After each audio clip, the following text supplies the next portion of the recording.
Okay, so thank you for joining us today. Welcome to Shaping the Future of Sustainable and Resilient Cities through International Cooperation. This is the first webinar of 2024 from the European Union-funded International Urban and Regional Cooperation Program. I'm Susana Arellano, Sustainable Urban Development Expert in the IURC North America Program. As a reminder, this session is being recorded and will be available to all attendees. If you have any questions, please add them to the Q&A box by clicking the bubbles icon at the bottom of your screen. This session is very important for us since we're launching the third phase of the IURC program and starting to define the new thematic networks. For us, it's really important that those networks address your city's priorities. Therefore, we have prepared a session where we will explain the European Green Deal and the EU Urban Initiative, so it's clear why are the priority topics, which are the priority topics of the EU. Then overview of the IURC thematic networks, and we'll hear from representatives from the EU, US, and Canada that have participated during the last phase. And last but not least, we will ask you to answer a quick survey to identify which are your city's topics of interest. So when we create these networks, we make sure to invite your city. I'm delighted now to give the floor to Ramon Lopez from the Urban and Territorial Development Unit at the DG for Regional and Urban Policy from the European Commission. Ramon, I'll share my screen now with your presentation. Thank you very much, Susana. Good morning and good afternoon to everyone. So my presentation is on the different priorities under the European Green Deal, and in particular, those more relevant for cities. And I will say also a few words on the role of cohesion policy, including its urban dimension on delivering this so-called green and just transition. So next slide, please. So the context is well known. Climate change is happening. According to statistics, the last decade was the warmest decade on record. And as you can see in the graph, last year has been the hottest year ever recorded. And we are also close to crossing the 1.5 degrees Celsius threshold above pre-industrial levels that scientists have warned about for years. And all this means also as well that the extreme weather events like heat waves, droughts, flooding, wildfires will become even more frequent and intense, having therefore a critical impact on the environment, of course, but also on the economy. So consider that between 2010 and 2019, the average annual economic losses from climate-related events in the EU were estimated at 12 billion euros annually. And global total losses because of natural disasters amounted to 218 billion US dollars in 2021. So next.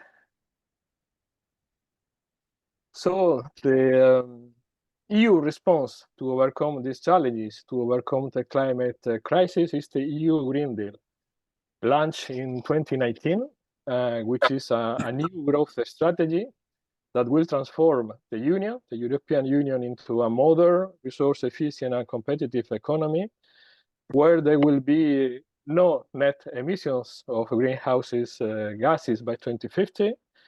Economic growth is decoupled from resource use, and no person and no place is left behind.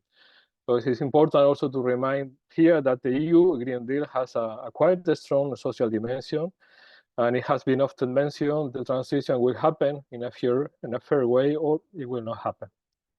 So next.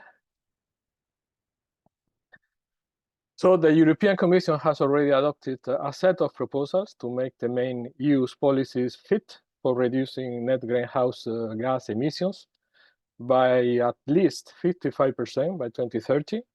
Compared to 1990 levels, and the way will be by turning these climate challenges into opportunities and making the transition, as I said, just and inclusive for all. However, here what is important to consider is that it's not only about reducing emissions, but this is about transforming the economy and the society. It's about changing the key systems that define the way we live and work, produce and consume. And it's both a multi-level and a multi-stakeholder effort where cities play a key role as well. So the Green Deal is therefore a big policy package of various different policies that interconnect to make these policies work. And it provides an action plan to achieve, for instance, as you can see, energy efficiency in buildings, or to establish the circular economy to protect the biodiversity, decarbonize the transport and the energy sector, or promote sustainable agriculture and cut pollution. So next, please. So it will take certainly more than 10 minutes to go into all detail, but I wanted to give you a very general overview on the different areas of the pact. On climate action, we have first a European climate law, which entered into force already in 2021, and which rise into law this target, the intermediate target of reducing emissions by at least 55% by 2030 and climate neutrality by 2050.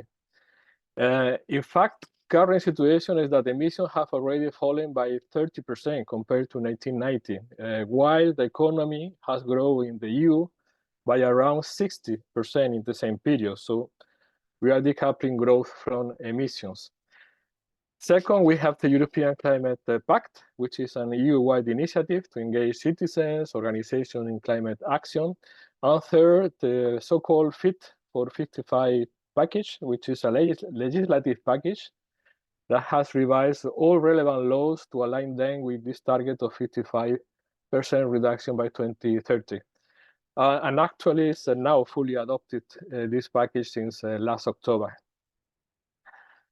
Another key element of the pact is the clean energy transition. So the aim here is to decarbonize the EU's energy system.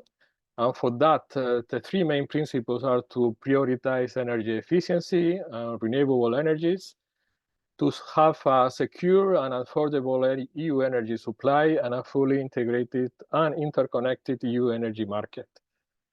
The targets were to have at least 32% share of renewable energy, at least 32.5 improvement in energy efficiency by 2030.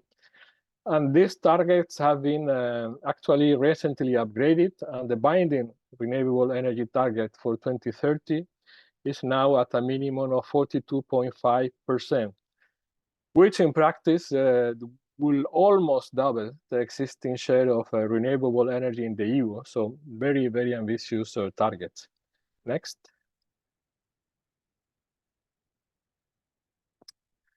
Biodiversity laws, as you know, and the climate crisis are interdependent. And so we have then a strategy for 2030, which aims mainly to establish protected areas, 30% of land, 30% of sea in Europe, to increase forestation, organic farming, among many other measures. On the from farm to fork strategy, the aim is to transition to a more healthy and sustainable food system. And some of the objectives are to boost, again, organic farming, fight food waste, and empower consumers. And related to that is also the reform of the Common Agricultural Policy to incorporate the Green Deal objectives. And on sustainable industry, the EU has adopted a new industrial strategy based on circular economy principles, so to help industry to innovate in areas like low carbon industries, digital platforms, raw materials, and linked to this, there is as well a circular economy action plan to change, as I say, the ways we consume and produce in these key sectors. Next. Building and renovating is another key sector. So here, the main initiative is to start a renovation wave of buildings, which aims to double renovation rates by 2030, which means in practice that 35 million buildings could be renovated, but then and up to 160,000 additional green jobs created. On mobility, so the related strategy aims to cut emissions by 90% by 2050. There you have some of the intermediate targets for 2030, like, for instance, the 100 climate neutral European cities mission, and several targets regarding the number of zero emission cars, for instance, and other means of transport. And finally, on eliminating pollution, we have this zero pollution action plan, which includes measures to cut pollution and boost innovation, which aim to attain no pollution and clean the air, water, and soil by 2050. So next, please. So making this green transition happen will require, as you can imagine, enormous investment. So some good news on that is that the EU and its member states have secured already almost 580 billion for this purpose in the next multi-annual budget, which is around 1/3 of the total budget of 1.8 trillion, including both the 7-year budget and the EU temporary recovery instrument for the pandemic, which is called Next Generation EU.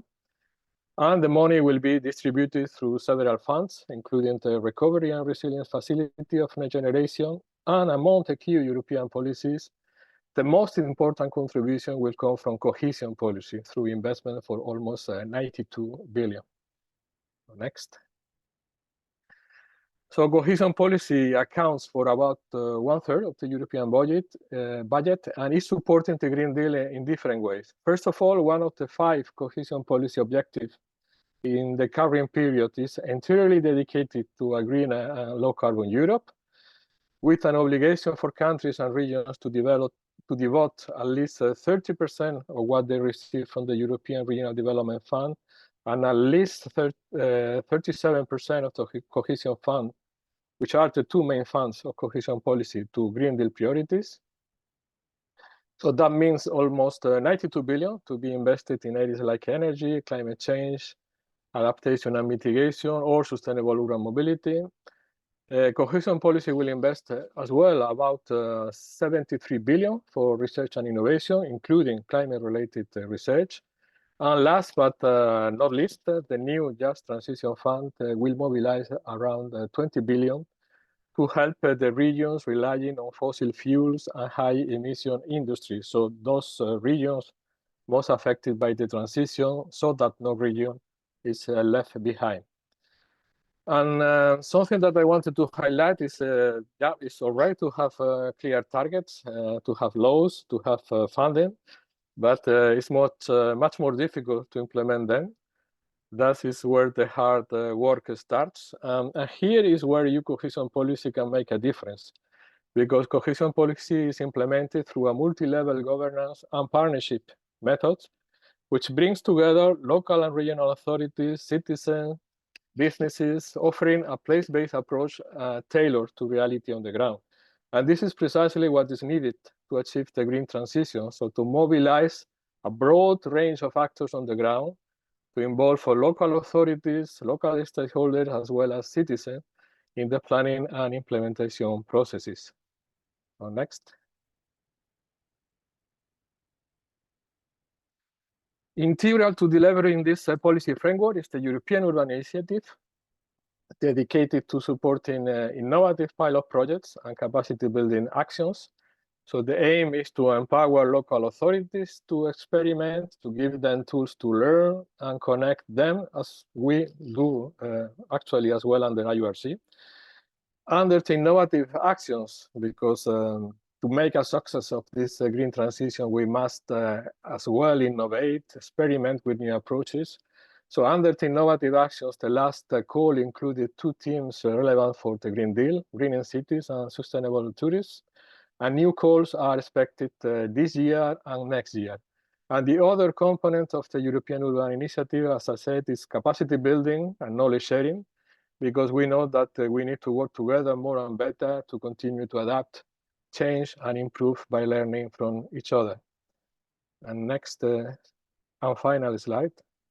So we have via this European Urban Initiative a knowledge platform, Portico, to improve access to urban knowledge generated by cohesion policy, and even beyond, not only cohesion policy, and to knowledge sharing. This will include knowledge generated under IURC as well. This is very good news.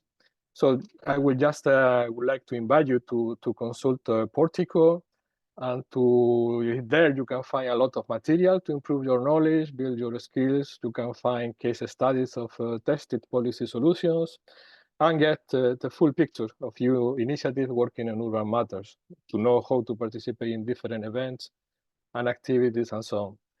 So that is on my side. I thank you very much for your attention.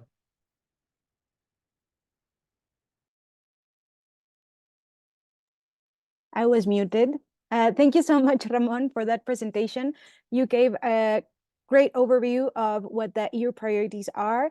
And I think that this also allows us to create this framework to make clear why we are selecting the topics that we think that are the priorities for cities right now and the challenges that they are facing, and the ones that we will be asking you about to prioritize during the survey at the end of this session.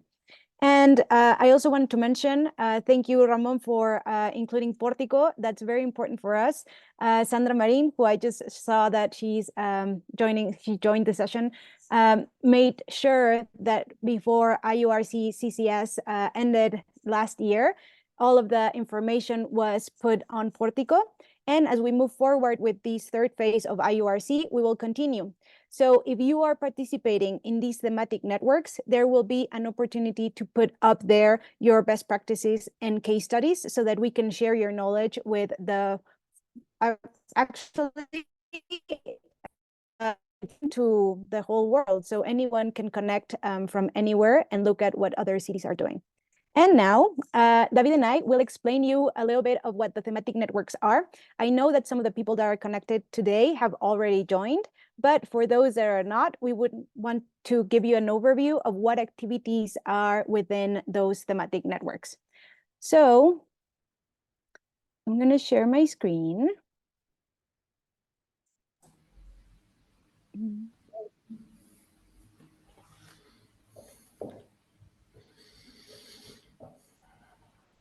David, the floor is yours.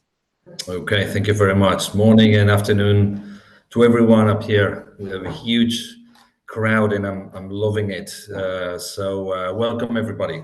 As Susanna was saying, welcome again to those who've been with us for the past couple of years, or the past 3-4 years, and welcome to those who are new to the program. Now, the networking activities are one of the two main levels where the IURC develops its activities. One is city to city, other is at network level. In the current phase of city to city pairings that is now finishing, as you can see on the screen, well, no, this is the new one. Sorry about that. We had a number of cities from the previous waves. We'll see them in a minute. But we're entering, as Susanna said, a third phase of the program.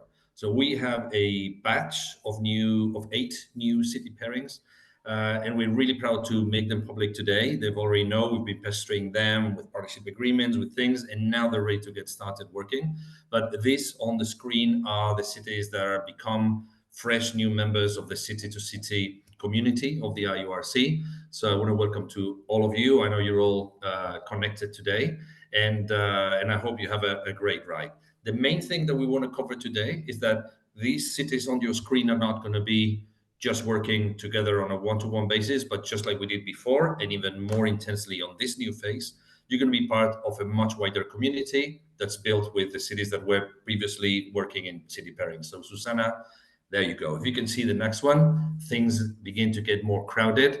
What you have here is the cities that we've had in the past 2 phases and the current one. So you can see we're really covering most of the geography or geographical area that we're working around. Some of the cities have been perhaps slightly less active in the second phase, but many of them, for example, the case of Baltimore that I'm seeing here just under New York City. Baltimore is a really good example amongst many others of what has happened. A city that was paired to another European city, to Turin in phase 1, and stayed put with us and participated in the networking activities throughout the second phase. So for the past 2 years, our friends from Baltimore not only have been in Ottawa at a waste management and circular economy event, or in Kansas City, or in Zaragoza for our mobility event, they've also been hosting an event themselves. So they had 20 cities from the IURC visiting Baltimore for a 3-day gathering around sustainable economic development. And that puts Baltimore not only in our map, but in the international map. And like them, there are many other cities in this cloud that you can see around that are as active as they were 4 or 5 years ago. And we hope that they remain to be really active.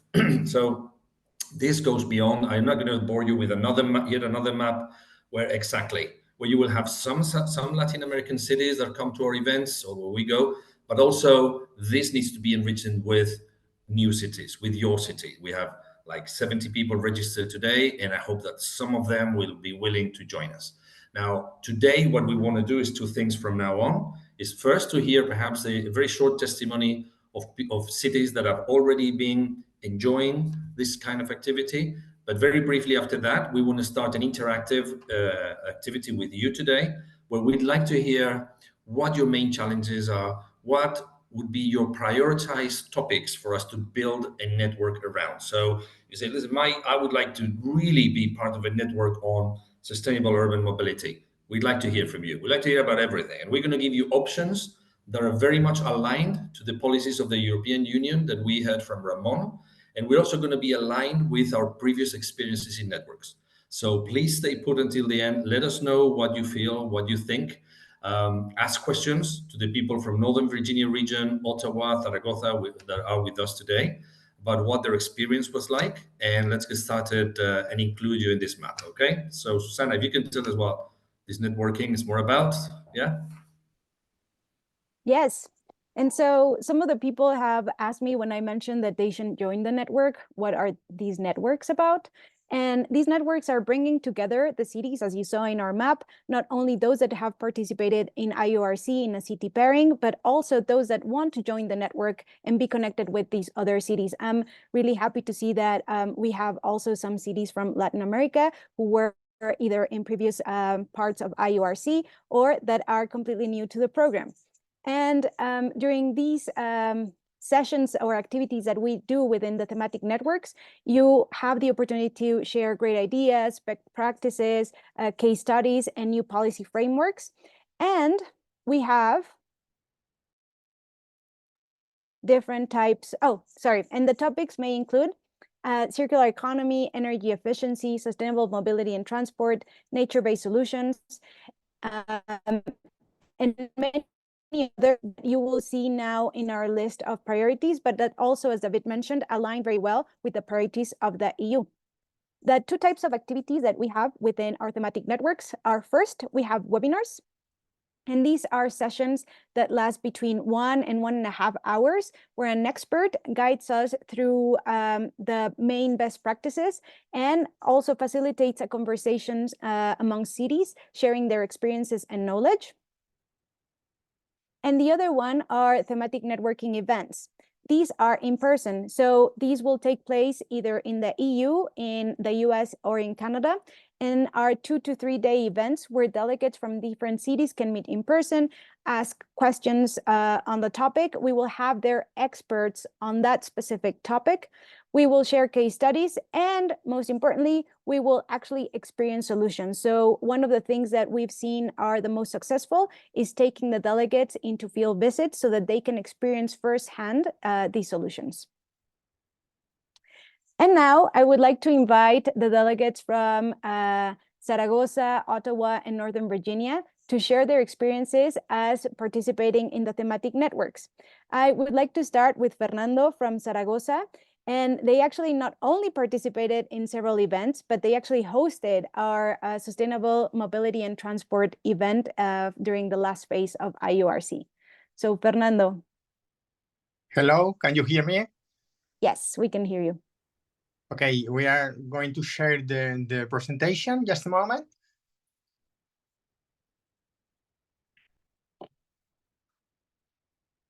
Well, no problem. Well, on behalf of the City Hall of Zaragoza, I want to share with you some minutes about our experience in IURC, mainly focusing on networking aspects and events. We have participated in 4 kinds of events, networking events, as Susana was explaining, also webinars and workshops, but also technical calls and annual events in order to share experience with our cities. Really, we have participated in the Renovation Wave event in Kansas City, in the Circular Economy event in Ottawa. We hosted the Sustainable Urban Mobility and Transport event in Zaragoza, and also we participate in Urban Regeneration and Economic Development for Social Inclusion in Baltimore. There, our experience is really broad, and we have a very good approach and a very good evaluation about this experience. I want to focus mainly in our sustainable urban mobility and transport event. I think it was a really very pretty opportunity to share experience. I think the most important thing to explain is how to share mobility experience in two ways. The first one is to share really experience on site. That means, for instance, public transport for zero emissions experience, micromobility strategies, autonomous vehicles together with all the people who was participating inside, the Zaragoza Mobility City project, the electric bus city tour and visit. But mainly, the best issue for us was to share this experience with another experience for other cities and to make conclusions together in order to fix policies and to fix ways for the future. I think this is the main important thing for us, this kind of transversality in work with other cities and inside also our institution, and to share all this experience, to search the best solutions, and to really find partners to develop these ideas. That was the most important idea for us. Thank you so much, Fernando. And yes, we had a wonderful time. Actually, I want to continue with Melissa, who was there during that session as well.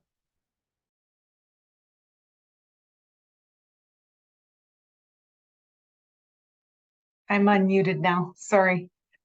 Thank you very much, Susanna and David, and it's nice to see so many people here today. I'm from the city of Ottawa in Canada. I have a few thoughts about our participation. We've been very fortunate to participate in a couple of phases, the first IUC phase and then the IURC phase. So we've had a wonderful experience. I think for Canada and the capital city of Canada, what we've really benefited from is to get to know the European policies and how we can take those European policies that aren't necessarily as easily implemented within Canada at that same federal level, but have a greater impact at the local level. So we've learned so much about the Green Deal, the urban agenda, and there's so many strong networks of support in the EU to advance sustainability initiatives. And we're trying to catapult ourselves and to try to do the same type of things, but from a local perspective within Canada. We have good alignment with our partners in Zaragoza. We're working towards some very common sustainability goals like sustainable mobility and economic development. So the other insight that I have garnered is the strong funding that's available through the EU. We don't have a similar model like that in Canada. So we're trying to learn from that model and use a more coordinated approach to achieve sustainability goals amongst other Canadian cities as well. We've also learned that other cities have external promotions offices, and we don't have that here in Ottawa. So we're working hard to try to start an external promotions office, as other cities have done and are working successfully through global partnerships. And this program is one fantastic example of a way that Ottawa can further its international collaboration. I love the diversity of the topics that are open to cities to be able to participate and cooperate. Similar to what Fernando was just saying, Ottawa both led and participated in up to 10 different events, either in person or virtually online. So it really was phenomenal in terms of the amount of learning that was made available to us.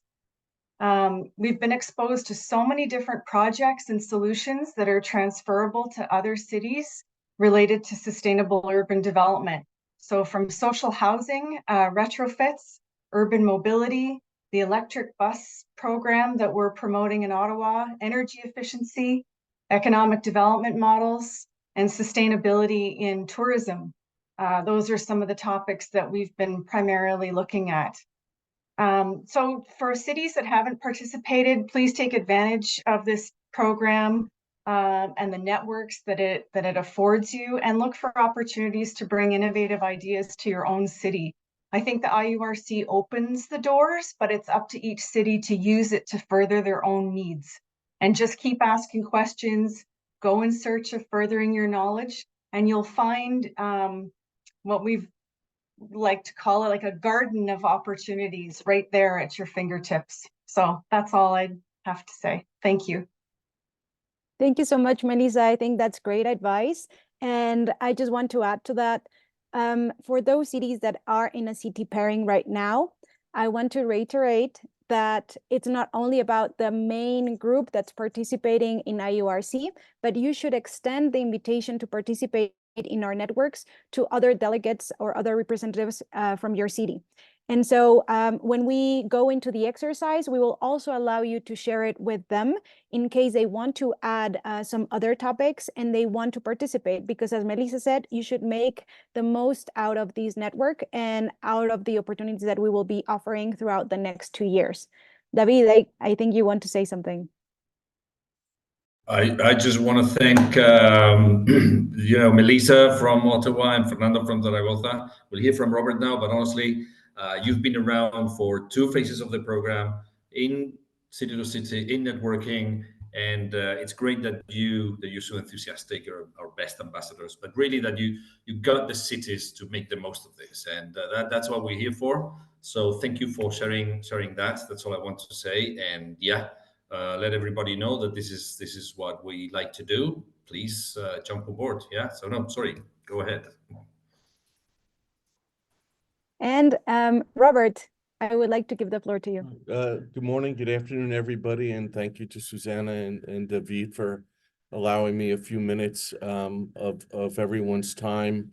We very much appreciate having had the opportunity to be paired up with the Barcelona area and metropolitan area, and also the great city of Boston here in the United States. Northern Virginia Regional Commission is a consortium of 13 local governments representing 2.5 million people just outside of Washington, D.C.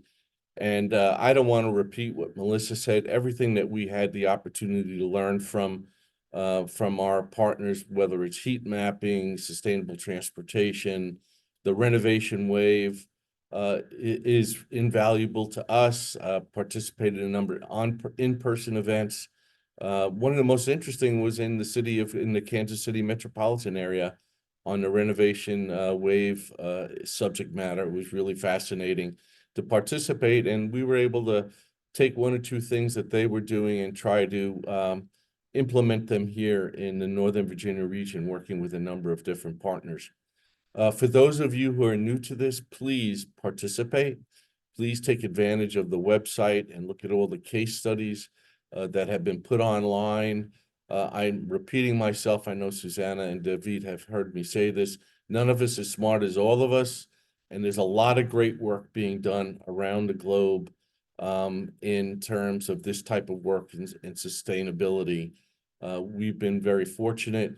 We have been involved with the Stuttgart region. This will be our 25th year with them, and we continue to learn. So please take advantage of everything they have to offer. And I would just say at the end of the day, one of the things that we did as a result of this work over the many years and with the IURC is we did a study on foreign direct investment in Northern Virginia, and our leading investing countries are the UK, Germany, Canada is number 3, Ireland, and France. So we had a good opportunity to understand not only where we can learn the best from, but who's investing in our region as well. So I appreciate that opportunity, and we will continue to participate because we think it's really important to work with others and to learn something from others as things move forward.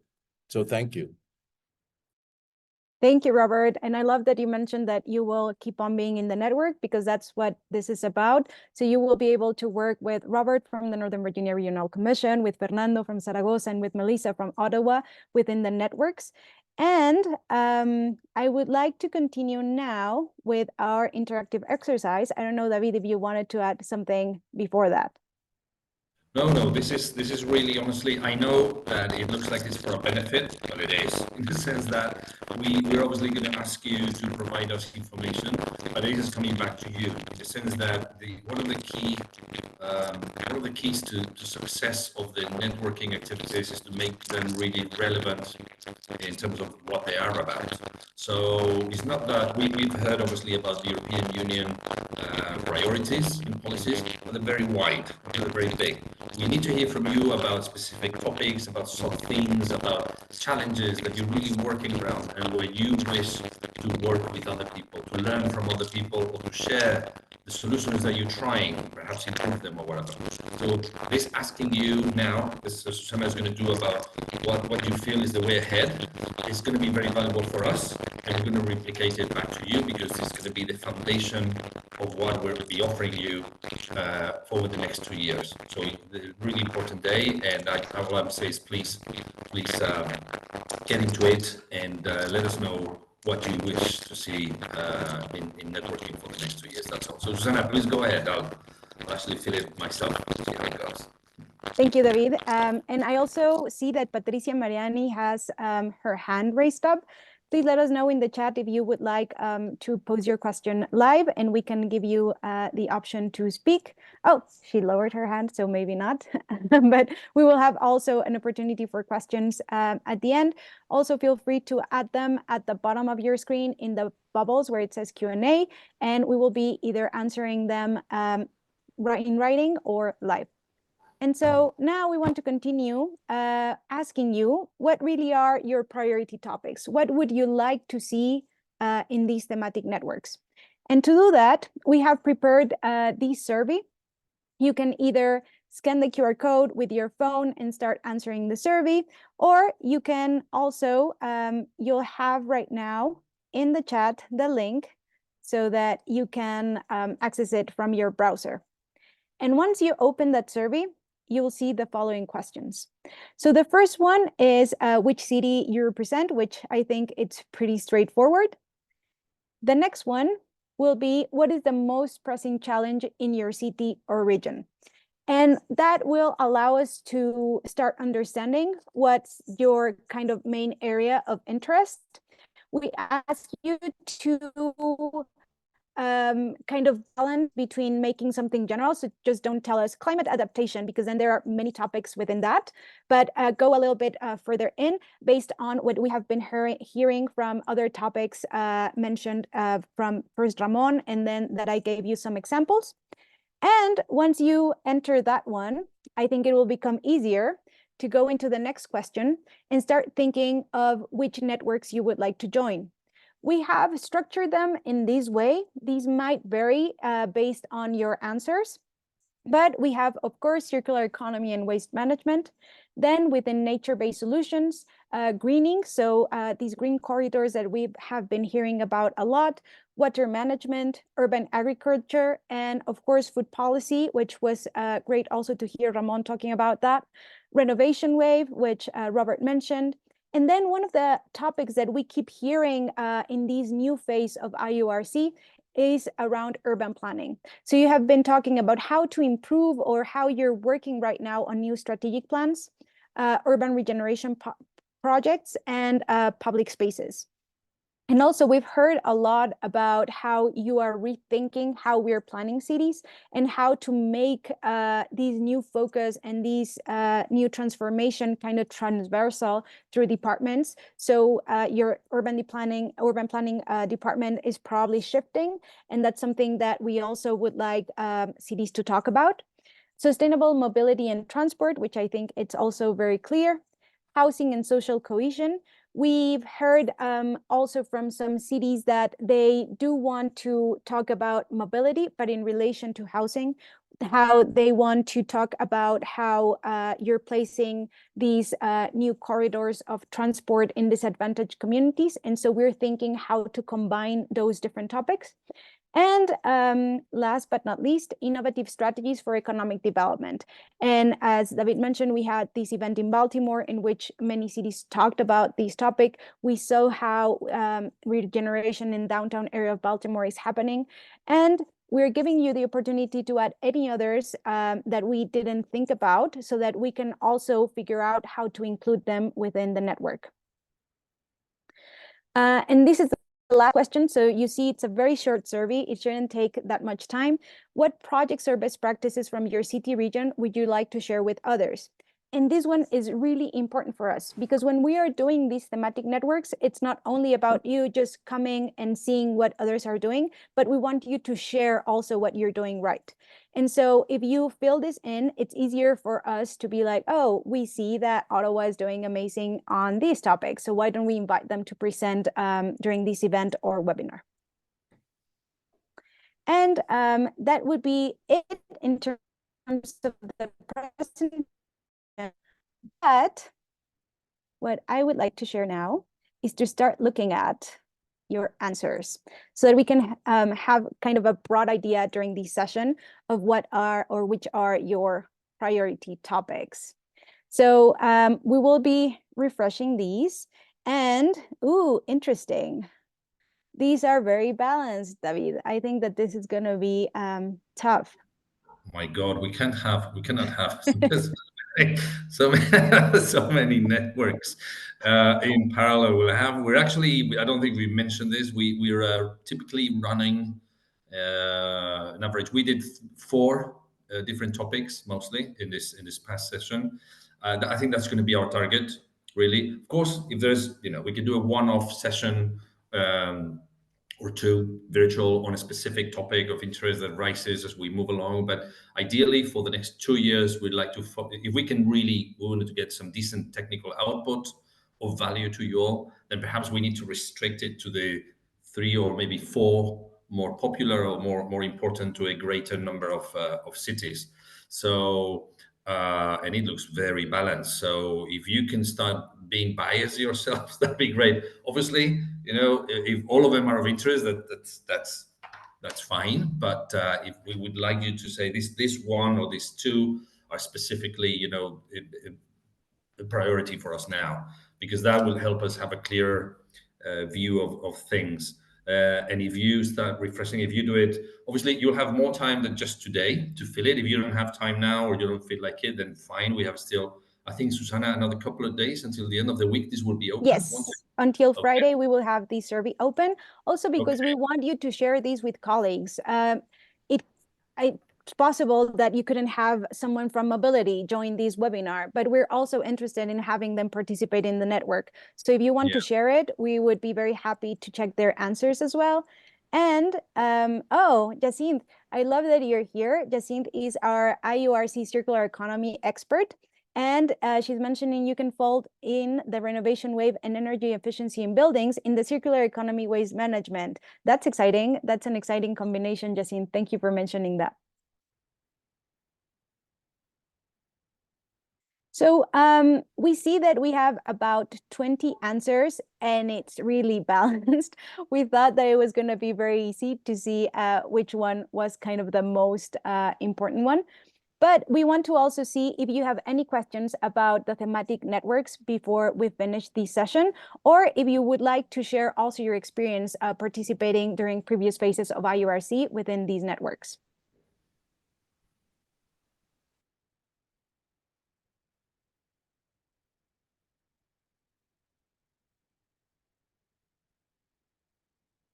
Jacinth, I don't know if you would like to add anything. We can give you,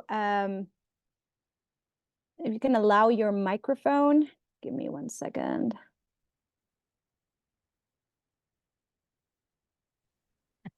I don't know if you want to promote the Circular Economy Network. Oh, I'm sure you do, yeah. Yeah, I know. It's a little bit good morning, everyone, and pleased to be joining the effort here. Just kind of looking at some of the topics. I think some of them are complementing others as well. So I think with your information, we can also dig into more details in the weeks to come and see what goes with what. Certainly on the circular economy front, it is a very broad theme. And I could safely say that there's a lot of underlying topics and issues that can be explored under that circular economy and waste management themes. Also looking at, food waste is about waste management, but it also links to urban agriculture and nature-based solutions. So I think there's a lot of complementarity between some of the topics, like as well on the planning front. Circular economy as well doesn't happen on its own. It relies and needs strong urban planning and strategic plans. So I think, there's topics that are much broader than others, and we can look at what pairs well with what. I think that's all I could say right now. Thank you so much, Jacinth. And I take advantage of your kind of invitation and suggestion of combining topics to invite people to our first session of kind of technical session of IURC in 2024, which will be on the circular economy. That will take place on January 24th. You will receive an invitation this week after this webinar so that you can join that one, and Jacinth will be facilitating the session. Thank you. And I see Alisa added a note in the Q&A. I don't know, Alisa, would you like to actually say it out loud? Sure. Good evening and good morning, everybody. This is Alyssa Mudo from the city of San Diego in California.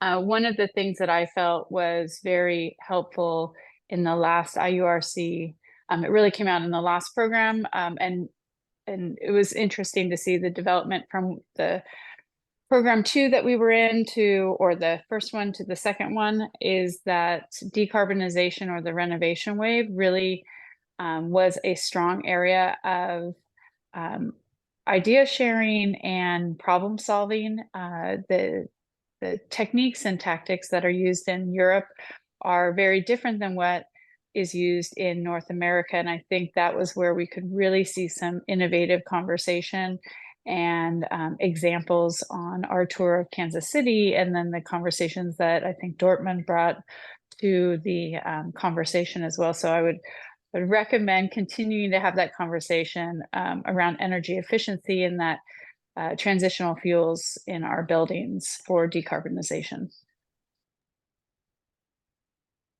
Thank you so much, Alisa. Robert?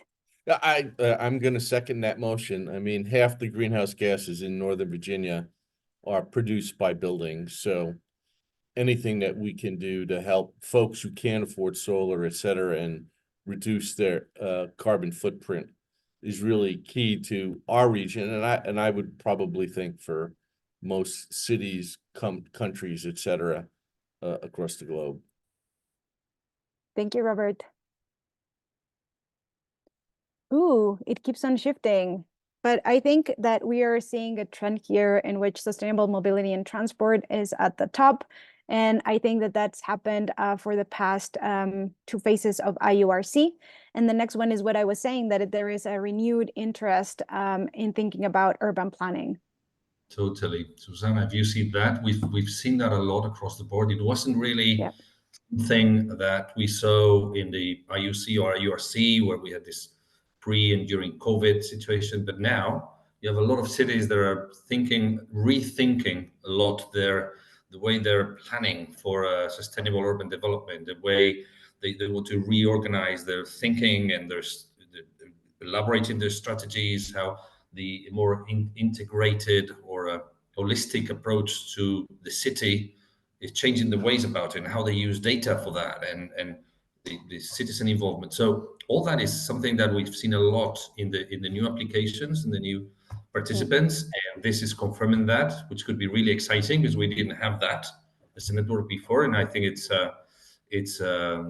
really exciting field to start discovering. So that's new, and that's good. Yeah, I like it. And I think that the other one is in relation to circular economy and waste management. Just after COVID, when we started the second phase of IURC, in all of the applications we received, that was left out. And we were kind of surprised because during the first phase, there was a lot around that. But then when we started creating a thematic network, there was a huge movement of cities wanting to participate in that topic. And this time around, I think all applications included circular economy and waste management.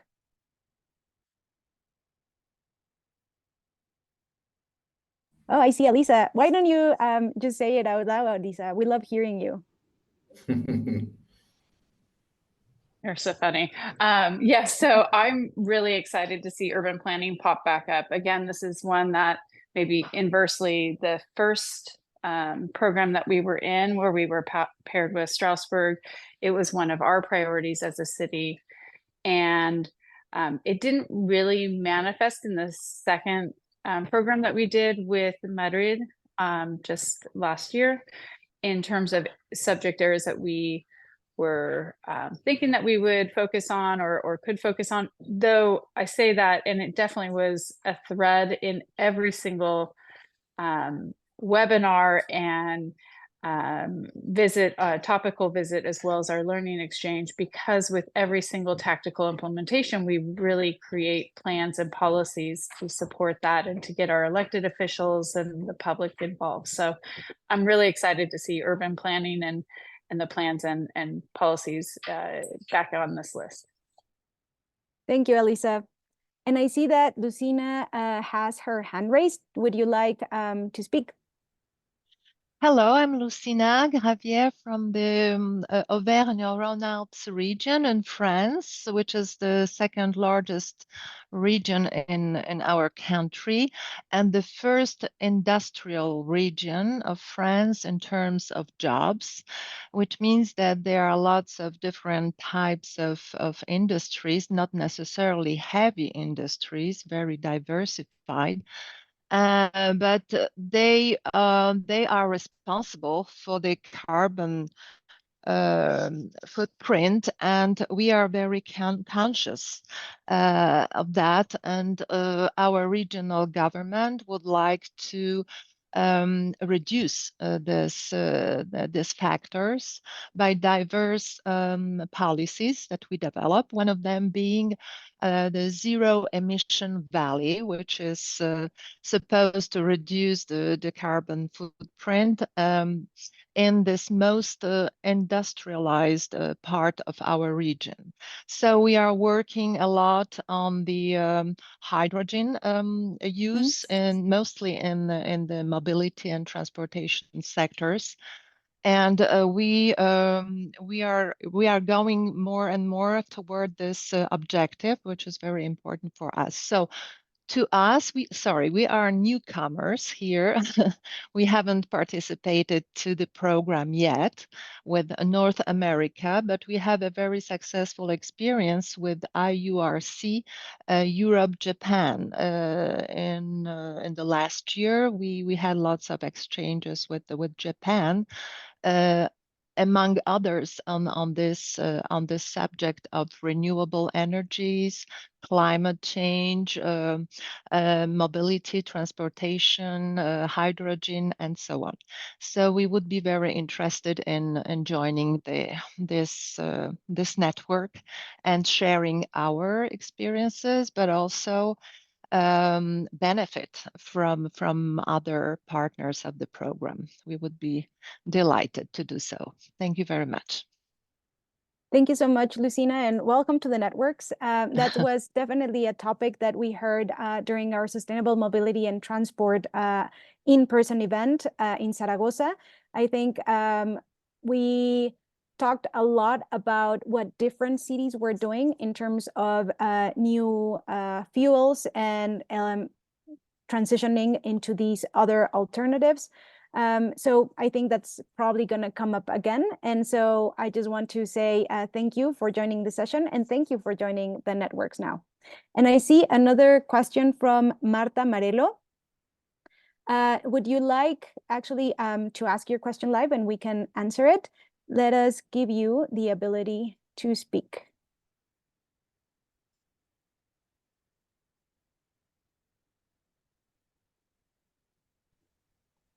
Hi, good morning. Can you hear me? Yes. Hi, good morning. My name is Marta Morello. I am building and energy analyst with Miami-Dade County in Florida, United States. And I was just wondering, for those who have not been a part of past IURC efforts, you know, what if there's like a resource either online or elsewhere that kind of illustrates how to join, what are the roles and responsibilities, and how you know, is this network different from other international collaboration programs? Thank you. Thank you, Marta. David, would you like to answer? Yeah, basically this what you're doing now is giving you access to our networks. This is the way it works. You obviously represent or are part of a city, in this case a county, which is fine. We've had you know, our calls previously with some of your colleagues, and basically we have an open website where there'll be all news and announcements about what's going to happen in terms of thematic webinars, thematic in-person events, all sorts of activities. You'll have access to the output coming from the networking. But to be part of them, to be part of one of, for example, imagine we bring an expert on sustainable urban transport during CCD, and we're going to do an online working group session. All you have to do if you follow us is to be expressing an interest, and we will invite you to register for all activities. Now, with in-person activities, obviously, we tend to select a bit. If we have 20 slots to travel somewhere and be joining other cities, then obviously we go through a bit of an internal process, but that wouldn't be more than your time, your effort, and your will to learn and to share your solutions and your experiences in a field that's of common interest to everybody else. This is open as that, as flexible as that, and we'd be delighted to have Miami County-Dade in our activities. So from now on, from being today actually registered and attending, you're part of our database. And if you're willing to do so, what we'll do is we'll be sending you information about what happens next and how you can be part of it. And it's as simple as that, and we hope you do. Yeah. So we've had other cities who are not specifically in a previous phase or in a pairing, but they are part of the network. So you're much more than welcome to be part of it. Yeah. And you have colleagues here that you've heard today, like Elisa from San Diego, or friends from Northern Virginia, or others in the US, who can guide you in that direction, because they've been with us, and I hope that they will stay with us.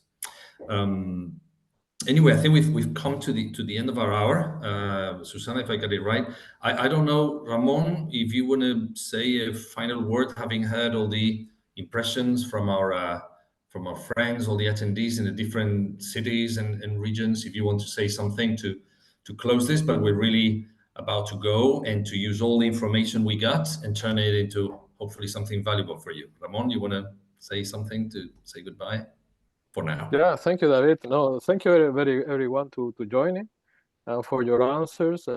It's good, and it's very promising to see that there is an interest in so many areas, in so many thematic networks, but indeed it will be important also to focus. Yes, maybe, we have to. maybe to the number one priority is thematic network X, and then number two, Y, and so on. It's very important also what you mentioned, Susana, to involve other departments, other colleagues from others, because it's very much the intention to have a multi-sectoral, multi-stakeholder approach to this cooperation. Yeah, so this is a first discussion, so I'm sure that you will be in touch with all participants and to fine-tune these networks. Yeah, on our side, very happy to see that there are so many areas and so many themes directly linked to the EU Green Deal and contributing to EU Green Deal objectives. So it's a big pleasure to meet you all, and I wish you all the best in the next few months and in your cooperation. Thank you. Thank you very much, Ramon, from Brussels, from the EU, from the European Commission, to be behind this all the time, and we'll definitely be telling you about what we suggest. Let's hope that we strike the right chords and that everybody is happy with how we move ahead. So from our side, I think that's it. Susana, if you want to just close the session, tell everyone that we'll be sending everything, obviously, you know, the results of this, the presentations, you know. Yes. So we will be sharing the recording from this session as well as the presentation. Ramon, your presentation was a great success. I've seen many people in the chat asking for the PowerPoint slides. We will be sharing that with everyone who attended today. And I also saw a couple of hands raised, but we have to finish the session. So if you have any other questions, I've left my email in the chat. Feel free to contact me and I'll answer as soon as possible. And thank you everyone for joining. We're excited to see how these thematic networks are coming together. And we expect to have in the next couple of weeks the results, and you will receive kind of the conclusion of it. And of course, now that you have participated in the session and answered the survey, you will be invited to our webinars and most likely to our in-person events. Thank you and have a great rest of your day. Bye. Thank you. Bye. Thanks for being there. Bye.